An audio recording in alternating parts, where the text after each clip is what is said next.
Hi, Worthio here, showing you how to get to and remove the battery. This is on a BMW 220 diesel with a stop-start with an AGM battery. Very expensive. It's a 2017. First of all, what you want to do is remove the trim along the front, pull that off, undo your 217mm nuts, holding the wiper blades on. Whittle them, pull them off. Once you remove that trim, you can lift this out. That's the top panel. Move that out of the way. Then this panel is screwed down the side of the air filter.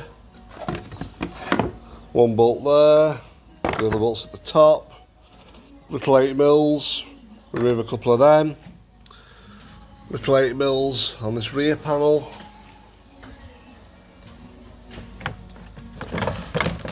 So that comes away.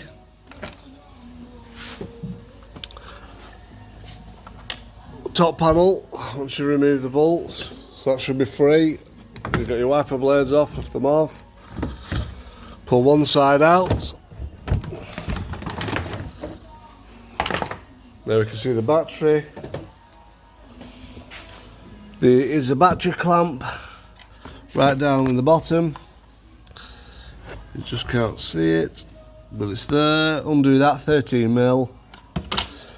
Undo the Torx bolt at the top of the suspension. Undo the 16mm bolt, undo that bar off. Remove the bar. Then all you've got to do is put your memory saver on, or your battery saver on the OBD so you don't lose the memory. 10mm bolts on the terminals. Don't forget to undo the battery clamp, like I said, and you can change the battery.